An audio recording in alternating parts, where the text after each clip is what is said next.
Hello नमस्कार दोस्तों, मैं डॉक्टर महेश जोशी आप सभी लोगों का स्वागत करता हूं अपनी ज्योतिष उपचार सीरीज में। रेमेडीज से रिलेटेड आप मेरे वीडियोस लगातार देख रहे हैं तो आपको एक बात समझ में आई होगी कि जो भी मैं उपाय बता रहा हूं वो सभी मंत्रों पर बेस्ड है और शास्त्रों पर बेस्ड है। मेरा सभी को सुझाव होता है कि टोने टोटकों से बचकर चलें। सनातन संस्कृति इतनी महान संस्कृति है कि हर एक परेशानी का उपाय इसके अंदर मंत्रों के द्वारा दिया गया है। आज मैं बात करूंगा रामचरितमानस की। एक महान संत हुए, आपने नाम सुना होगा, नीम करोली बाबा।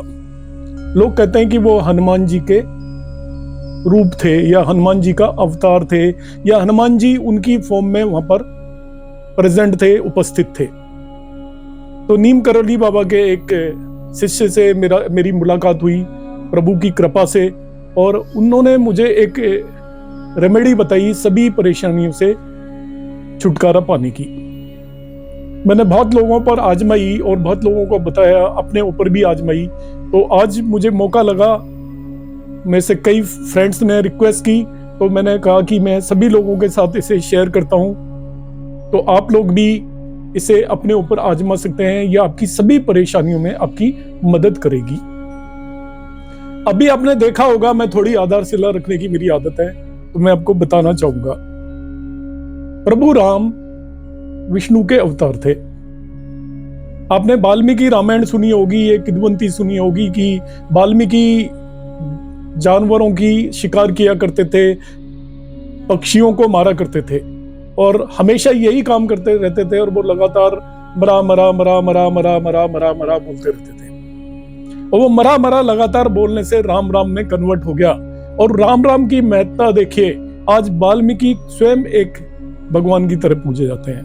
उन्हें हम ईश्वर मानकर चलते हैं कि वे स्वयं एक भगवान थे, और उन्होंने वो त्रिकालदर्शी थे कि एक रामायण की रचना की संस्कृत में, और भगवान श्री राम के पुत्र लव और कुश माता सीता उनके पास रहे।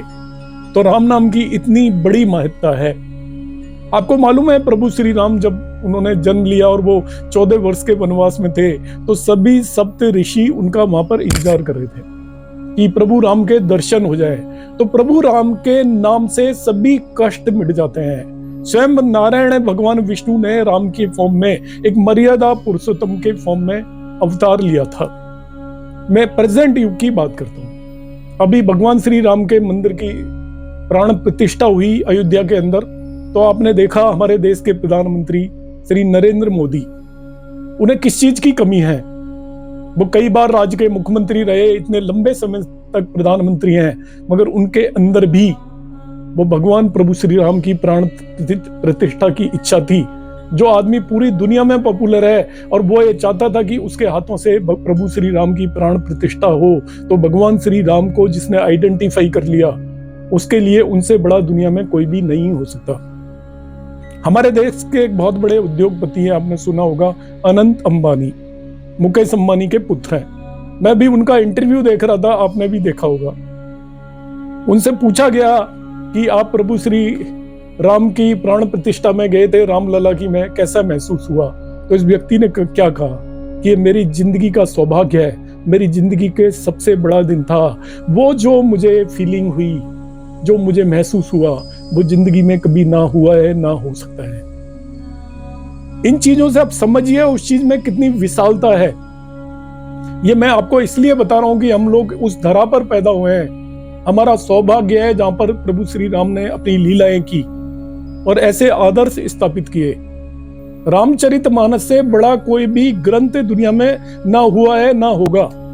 आप सोचते होंगे बाइबल बड़ी है, कुरान बड़ी है, वो बहुत अच्छे ग्रंथ है, बहुत बड़े ग्रंथ है, मगर जितना पॉपुलर रामचरितमानस, आज देश के कोने कोने में किसी भी व्यक्ति से आप जाकर यदि बात करेंगे, वो चाहे मुस्लिम हो, चाहे हिंदू हो, चाहे क्रिश्चियन हो, चाहे सिख हो, वो रामचरितमानस के आदर्शों के बारे में जानता है। क्योंकि इतना आदर्शवादी कोई करैक्टर कभी बन ही नहीं सकता। तो भगवान विष्णु ने राम की फॉर्म में अवतार लेकर आपको आदर्श सिखाए। अब मैं रेमेडीज की बात कर रहा था और रेमेडीज से मैं प्रभु श्री राम के बारे में बताने लग गया। तो बताना इसलिए जरूरी है कि आपके अंदर जब तक श्रद्धा नहीं होगी, हर रेमेडी के 4 फैक्टर हैं जो मैं बार बार बोलता हूं: समय, संकल्प, इसके बाद समर्पण और लास्ट में संयम। यदि ये 4 चीजें हमारे अंदर नहीं है तो हम किसी भी रेमेडी को कर ले, हमें कोई भी फायदा होने वाला नहीं है। अब मैं आपको सभी कष्टों से दूर होने के लिए, सभी परेशानियों से दूर जाने के लिए मैं आपको कुछ चौपाइयां बताऊंगा। यदि आप इनका रोज पाठ करेंगे, एक या एक से अधिक बार अपनी श्रद्धा अनुसार, तो आपको जिंदगी में परेशानियों से लड़ने की ताकत मिलेगी। आपकी परेशानियां दूर हो जाएंगी, और दूर नहीं भी हो तो आपको महसूस नहीं होंगी। मैं फिर एक एग्जांपल बता रहा हूं कि परेशानियां दूर होना और महसूस होने में क्या अंतर है। परेशानी हमें किस तरीके से महसूस होती है और भगवान हमारी किस तरीके से मदद करता है किसी भी परेशानियों से बाहर निकलने में। एक व्यक्ति जो रोजाना गर्म पानी से नहाता है, यदि उससे कह दिया जाए कि सर्दियों में अब आपको ठंडे पानी से नहाना है, वो सोच सोच कर कांप उठेगा अंदर से। उसकी रूह कांप जाएगी कि मुझे ठंडे पानी से नहाना पड़ेगा। मगर आप देखते हो कि दूसरा आदमी तो रोज ही ठंडे पानी से नहाता है, चाहे सर्दी हो चाहे बरसात हो। क्यों? क्योंकि उसको उस चीज की आदत है। आप भी यदि गर्म पानी से नहाते हैं, एक दिन आप यदि ठंडे पानी से नहाएंगे तो आपको कष्ट होगा, दूसरे दिन कम होगा, तीसरे दिन कम होगा, और धीरे धीरे करके आपको वो ठंडे पानी से नहाने में आनंद आने लग जाएगा। तो आपको जो परेशानी है उन्हें सहने की ताकत ईश्वर प्रदान करता है। जब हम उसकी पूजा पाठ करते हैं, पूरे समर्पण के साथ करते हैं, सही तरीके से करते हैं, तो धीरे धीरे जो हमारी परेशानियां हैं उन परेशानियों से लड़ने में हमें आनंद आने लगता है और हम परेशानियों से मुक्त हो जाते हैं। तो प्रभु की ये कृपा है कि आपको बड़ी से बड़ी समस्याओं से लड़ने की आपके अंदर ताकत देता है, और आप उन परेशानियों से जब लड़ने की ताकत होगी तो उनको हराकर आप आगे बढ़ जाएंगे। अब मैं नीम करोली बाबा ने जो उनके शिष्य को बताया, उनके शिष्य ने जो मुझे बताया, उस चौपाई की मैं बात करूंगा। और ये चौपाई मैं भी अपने ऊपर अप्लाई करता हूँ, मेरे मिलने जुलने वालों को भी अक्सर बताता हूँ। आप पहले चौपाई सुने, फिर मैं इसका मतलब बताऊंगा, और आपसे आग्रह है कि इसका आप रोजाना पाठ करें। आप अपनी परेशानियों से मुक्ति पालेंगे, और बहुत कम समय में आपको 2 या 3 मिनट का टोटल वक्त देना है। चौपाई अब लिख कर रखे, मैं इसे कभी भी, मुझे याद है मगर मैं बगैर लिखे हुए नहीं पढ़ता, क्योंकि आप अशुद्ध यदि प्रोनाउंसिएशन एक बार करने लग जाते हैं तो हमेशा अशुद्धि ही बोलेंगे। इसलिए ऑलवेज इसे पढ़ें और पूरी तरीके से पढ़ें। आप इसे नोट कर लें, मैं आपके सामने इसे बता रहा हूं। मोरी सुधारही सो सब भांति, जासु कृपा नहीं कृपा अघाती। राम सुस्वामी सेवकु मोसो, निज दिसी देखे दयानिधि पोसो। आई रिपीट, मोर सुधारही सो सब भांति, जासु कृपा नहीं कृपा अगाती। राम सुस्वामी सेवकु मोसो, निज दिसी देखे दयानिधि पोसो।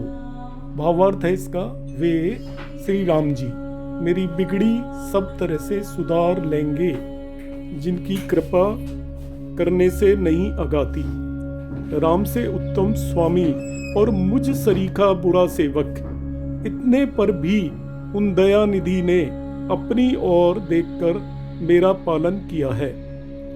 इस चौपाई का यदि हम लगातार 1 से अधिक बार लंबे समय तक पाठ करें तो हमें अपनी परेशानियों से लड़ने में मदद मिलेगी। जय श्री राम। नमस्कार।